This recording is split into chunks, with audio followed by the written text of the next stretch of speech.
د الیکشن 2013 د پاره د پارټیانو هلې ځلې په زور شور سره شروع دي. پیناپلیکس باندې رش، په بیجونو ټوپو باندې رش، بازارونه د هر قسمه جنډونه ډک شوي دي.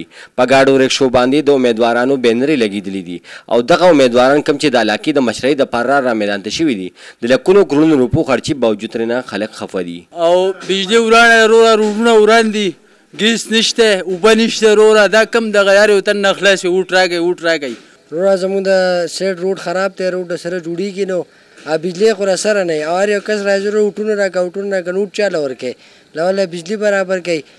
بجلی خو سره شته نو په کورونو کې اوبه نه راغنه سمه غویمه ده. زما وروڼو زموږ دا سیټ د کوکارۍ کومه علاقه چې ده په دې ځای باندې دو دا ګیس راوستی د دې تقریبا درېیم څلورم کال پیپونه راغلي د ګیس پته نه لګي. د بجلی دا حل سهار شو، دا ټایم شو، د بجلی مونږ په حساب پوه نه یو. وایي لوډ سیټینګ دی، لوډ سیټینګ دی، لکه پلانکې ډیم جوړېږي دلته ډینګې ډیم جوړېږي. د دې سیز مونږ داسې لینډ برابره کوي نو تاسو راشئ د دې زموږ نه بیا اوټ والئ. مونږ چاله اوټ ورکړو، زموږ خو د یو په حساب نه کوو، څه قصه وکړو څه قصه ونه کړو. اوټ په دې وجه نه ورکوم چې نه ګیس شته، نه بجلی شته، نه سړک شته. موږ تباه برباد کړو، موږ غر کړو. د دې د وجې به موږ چاله څه اوټ ورکړو؟ موږ ته پکې څه میلایي؟ موږ سهار مزدورۍ له ځو، خپلې مزدورۍ له ځو، خپل دغه له ځو. موږ ته د اوټ نه څه فایده ده؟ د اوټ نه موږ ته څه فایده خو نشته، حقدار پکې نشته، د سړی نشته په دې کې. اوټ په هغه سړي له ورکړو چې کم سړی موږ څوک حقدار ولیدو هغه سړي له به اوټ ورکوو. داسې خو په دې اډه کې او په لاره کوڅه کې سړی ګرځي. د دې مثال خو د بېپار دی، بېپار یې جوړ کړی دی چې سبا وګټي رور هغه به په اسلام آباد کې ناست ما ورته بلته منډې تړلې به اوس تړی او غویمې به کوی او بل سره تاڼې ته راپسې یو سړی نه راځي، یو ځای ته به راپسې یو سړی نه راځي.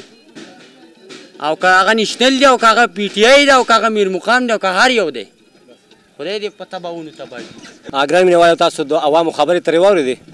هغوی هم بد نه وایي، هغوی هم دا ټول خلک کتلي دي. که تاسو زما په شا باندې وګورئ، انجینر امیر مقام صاحب د سوی ګیس د ابتدا لپاره بورډ لګولی دی، لیکن په کوکارۍ کې د ډېر وخت نه سوی ګیس نشته دی.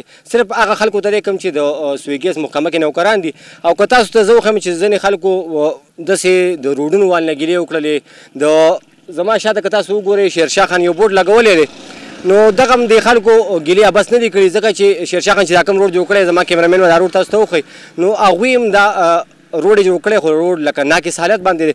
که بل زمونږ پی ټي آی والے کوم روډونه دي هغوی دا دعوې لري چې موږ روډ جوړ کړی دی، نو هغوی دا روډ هم تاسو ته ښیم چې هغوی دا کوم روډ جوړ کړی دی، نو دا هم هغوی په 15 کاله په دې روډ باندې واخیستل، خو لیکن روډ یې ډېر په مشکله سره تیار کړ. هغه روډ هم داسې روډ دی که تاسو وکتو نو د خلکو چې کومه وینا ده هغوی وایي چې یار موږ ته پکې د اوټ حقدار څوک نه ښکاري. لیکن زه ورته بیا هم ویم چې تاسو راوځئ او خپل اوټ پول کوئ. داسې نه چې داسې کس په تاسو باندې راشي چې هغه ستاسو د علاقې خیرخواني، نو تاسو مهرباني وکړئ او په 25 تاریخ باندې راوځئ، خپل اوټ هغه حقدار سړي وکړئ کوم چې تاسو د علاقې مشکلات چې کوم دي هغه حل کوي.